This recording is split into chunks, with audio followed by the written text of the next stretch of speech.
వ్యాప్తంగా ఉన్నటువంటి పరిస్థితులను మనం పోలింగ్ రోజు చూసాం. సో ఎవరూ కూడా ఊహించినటువంటి పరిస్థితులు ఎదురైనటువంటి దృష్ట్యా కౌంటింగ్ రోజు అటువంటి పరిస్థితులు ఎదురు కాకుండా ఎటువంటి అవాంఛనీయ సంఘటనలు జరగకుండా పటిష్ట ఏర్పాట్లు చేస్తోంది. చాలా ప్రెస్టీజియస్గా తీసుకుంది ఈసీ. ఎందుకంటే ఆంధ్రప్రదేశ్లో అటువంటి అశాంతి అలజడులు ప్రబలకుండా ఉండే విధంగా కూడా ముందుకు వెళ్తున్నటువంటి పరిస్థితి ఉంది. పోలీస్ బలగాలు కూడా ఎక్కడికక్కడ కవాతులు చేసినటువంటి పరిస్థితి ఉంది. ఏపీ వ్యాప్తంగా ఉన్నటువంటి పరిస్థితిని, ఏపీ వ్యాప్తంగా ఈసీ చేసినటువంటి ఏర్పాట్ల గురించి మా ఏపీ బ్యూరో చీఫ్ రాజు అందిస్తారు. ఓవరాల్గా రాజు. రైట్ సునీల్, మొత్తం మీద ప్రస్తుతానికి ఏదైతే ఈవీఎంలో నిక్షిప్తమైనటువంటి ఓట్లకు సంబంధించినటువంటి లెక్క మరొక 4 రోజుల్లో తేలబోతోంది. ఇప్పటికే అభ్యర్థుల భౌతవ్యం స్ట్రాంగ్ రూమ్లో చాలా భద్రంగా ఉన్నటువంటి పరిస్థితి. కౌంటింగ్కి సంబంధించి అలజడులు జరగవచ్చు అని చెప్పేసి ఇంటెలిజెన్స్ వర్గాల హెచ్చరికల నేపథ్యంలో రాష్ట్ర వ్యాప్తంగా పోలీసు శాఖ అలాగే ఎన్నికల అధికారులు అప్రమత్తమయ్యారు. ఎక్కడికక్కడ భారీ ఎత్తున భద్రతా బలగాలను మోహరింపజేస్తూ ఉన్నటువంటి పరిస్థితి కనిపిస్తుంది. అయితే మొత్తం కూడా 14 టేబుళ్లతోటి ఒక్కొక్క చోట 20 రౌండ్లలో ఎన్నికలకు సంబంధించినటువంటి కౌంటింగ్ని పూర్తి చేయాలి అని చెప్పేసి ఎన్నికల సంఘం భావించినప్పటికీ కూడా అక్కడ ఉన్నటువంటి పోలింగ్ సెంటర్లు, అదే పోలింగ్కి సంబంధించినటువంటి బూత్లు ఏవైతున్నాయో వాటి సంఖ్య, అంతేకాకుండా అక్కడ ఉన్నటువంటి మొత్తం నియోజకవర్గంలో ఉన్నటువంటి ఓటర్ల సంఖ్య, పోటీలో ఉన్నటువంటి అభ్యర్థుల సంఖ్యను బట్టి ఓట్ల లెక్కింపుకు సంబంధించినటువంటి సమయం, ఎంత సమయం పట్టేటువంటి అవకాశాలు ఉన్నాయనే దాని మీద స్పష్టమైనటువంటి నిర్ణయానికి ఇప్పటికే ఎన్నికల అధికారులు వచ్చినటువంటి పరిస్థితి. అయితే ఈ నేపథ్యంలోనే రాష్ట్ర వ్యాప్తంగా ఈరోజు జరిగినటువంటి ఎన్నికలకు సంబంధించి 175 నియోజకవర్గాలకు సంబంధించి 111 నియోజకవర్గాల్లో 20 రౌండ్ల లోపే ఎన్నికలకు సంబంధించినటువంటి లెక్క పూర్తిగా పోతోంది. మధ్యాహ్నం 2 గంటల లోపల దాదాపుగా అన్ని ఫలితాలు వచ్చేటటువంటి అవకాశాలు ఉన్నాయి.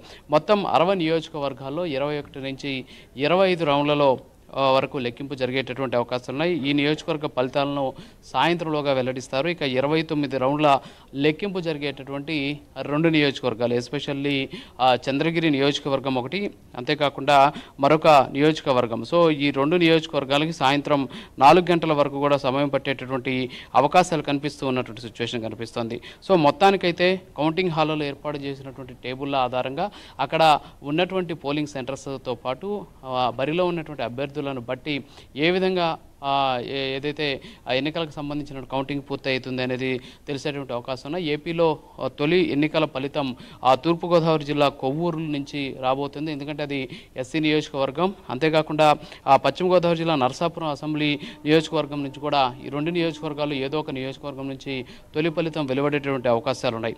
అయితే ఈ 2 నియోజకవర్గాల్లో కేవలం 13 రౌండ్లోనే కౌంటింగ్ పూర్తి చేసేందుకు కూడా ఏర్పాట్లు చేశారు. అయితే తొలి ఫలితం ఈ 2 నియోజకవర్గాల నుంచి వచ్చేటటువంటి అవకాశాలు కనిపిస్తూ ఉన్నటువంటి సిచ్యువేషన్ కనిపిస్తుంది.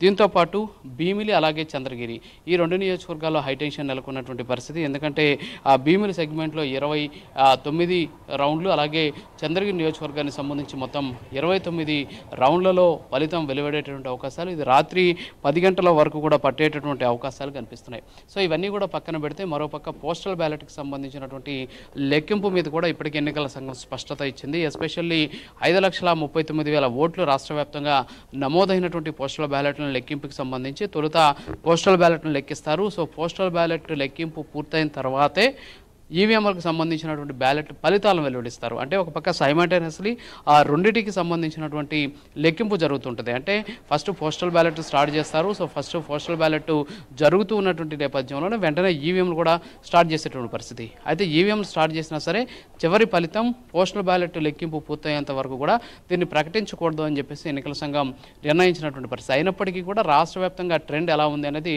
ఉదయం 10-10:30 కల్లా కూడా తెలిసిపోయేటటువంటి అవకాశాలు కనిపిస్తున్నాయి. మరోపక్క పోలింగ్ సెంటర్స్కి వచ్చేటటువంటి ఎవరైతే ఏజెంట్లు ఉంటారో ఏజెంట్లకు సంబంధించి ఇప్పటికే వైసీపీ అలాగే టీడీపీకి సంబంధించినటువంటి అధినాయకులు వాళ్ళతోటి భేటీ అవుతూ కౌంటింగ్కి సంబంధించి ఎలాంటి చర్యలు తీసుకోవాలనే దాని మీద స్పష్టమైనటువంటి ఆదేశాలు ఇస్తూ ఉన్నటువంటి పరిస్థితి.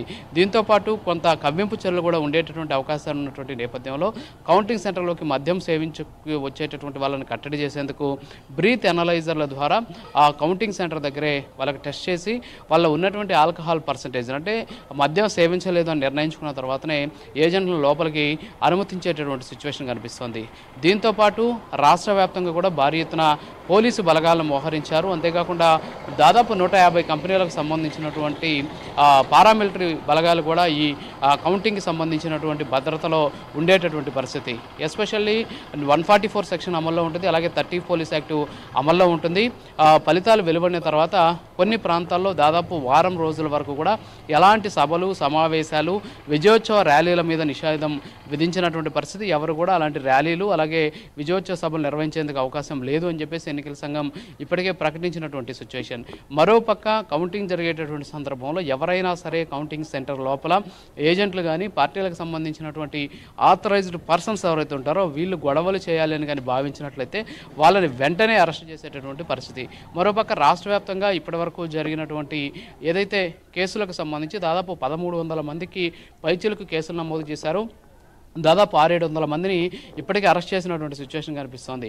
ఎస్పెషల్లీ కడప జిల్లాలో అయితే ఏకంగా రౌడీ షీట్లు ఓపెన్ చేసిన వాళ్ళని జిల్లా బహిష్కరణ చేశారు. జిల్లాలో కౌంటింగ్ పూర్తయిన 15 రోజుల వరకు కూడా వాళ్ళు కనిపించకూడదని అక్కడ ఉన్నటువంటి పోలీసులు ఆదేశాలు జారీ చేసినటువంటి పరిస్థితి. అటు పల్నాడు కావచ్చు, అలాగే చంద్రగిరితో పాటు అనంతపురం జిల్లాలో ఉన్నటువంటి తాడిపత్రి ఈ నియోజకవర్గాలు హైటెన్షన్ ఉన్నటువంటి నేపథ్యంలో అక్కడ కూడా రెడ్ జోన్గా ఏర్పాటు చేసినటువంటి పరిస్థితి. అక్కడ కౌంటింగ్ జరిగేటటువంటి ఆ ప్రాంతంలో దాదాపు 2 కిలోమీటర్ల వరకు కూడా జనసంచారాన్ని నిలిపివేసినటువంటి పరిస్థితి. అటువైపు ఎవరు కూడా వెళ్లకుండా చర్యలు తీసుకుంటూ ఉన్నటువంటి సిచ్యువేషన్ అయితే కనిపిస్తుంది. సో మొత్తానికి మరొక 4 రోజుల్లో ఎన్నికలకు సంబంధించినటువంటి కౌంటింగ్ ప్రక్రియ సజావుగా సాగేందుకు అవసరమైనటువంటి ఏర్పాట్లను ఎన్నికల సంఘం దాదాపుగా పూర్తి చేసినటువంటి పరిస్థితి. గతంతో పోల్చుకుంటే అనేక ఆంక్షల నడుమ ఈ కౌంటింగ్ కొనసాగేటటువంటి అవకాశాలు కనిపిస్తున్నాయి.